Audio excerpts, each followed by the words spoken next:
Assalamualaikum. Hari ini kita akan belajar bagaimana untuk menentukan imej dan objek bagi satu fungsi gubahan.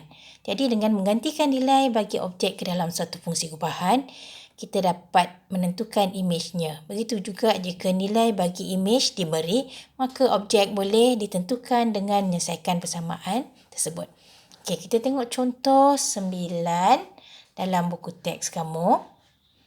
Okay, diberi fungsi f memetakan x kepada x tolak 1 dan fungsi g memetakan x kepada x kuasa 2 tolak 3x tambah 4. Jadi cari a, f, g 2 dan g, f 1. Apa maksud f, g 2? Apa maksud g, f 1? Okay. Kalau awak belajar dalam fungsi sebelum ni, nilai x adalah nilai objek ya. Dan imej dia bergantung kepada fungsi tu. So dalam soalan ni, kalau fungsi f, objek dia x, imej dia x tolak 1. Tapi kalau fungsi gubahan fg, ada tak di sini? Kita kena cari dahulu. Jadi apakah fungsi gubahan fg? Fg tu maksudnya fg dalam kurungan x lah. Jadi kena cari dulu. Okey, macam mana kita nak cari fungsi gubahan fgx? Jadi kita tengok fgx ni maksudnya gabungan fungsi g dimasukkan ke dalam fungsi f. Kita mula yang dari dalam ke luar. Jadi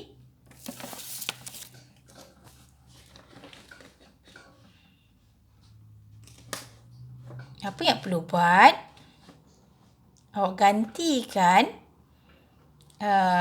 gx tu dengan fungsi dia. Iaitu apa dia fungsi gx? Yang panjang-panjang tu, x kuasa 2 tolak 3x tambah 4. Jadi, fungsi f, gx maksudnya f dalam kurungan, kita gantikan dengan fungsi gx iaitu x kuasa 2 tolak 3x tambah 4. Dan, yang panjang-panjang tadi, gx tadi tu, awak gantikan dengan nilai x dalam fungsi f. Jadi, yang ini, gx, gantikan dalam fx. Bila jumpa x sahaja, gantikan. So, akan dapat x kuasa 2 tolak 3x tambah 4 tolak 1. Yang ini awak ringkaskan akan dapat x kuasa 2 tolak 3x tambah 3. Yang ini adalah fungsi gubahan fg. Yang ini kita dah belajar dalam kelas sebelumnya ya. Maka fg2 maksudnya bila fungsi gubahan objek dia 2, kita gantikan sahaja nilai x ni dengan 2 ke dalam fungsi fg tadi. So, dapat 2 kuasa 2 tolak 3 darab 2 tambah 3, maka jawapan dia 1. Okey, yang kedua tadi, gf1. So, gf1 ni maksudnya fungsi f masuk dalam g. So, kena cari dulu fungsi gubahan gfx. Apa dia fungsi gubahan gfx? Awak gantikan fungsi fx dengan yang kita dah ada ni, x tolak 1. Okay, masukkan x tolak 1 ni ke dalam g. So, bila jumpa x sahaja, awak gantikan ni.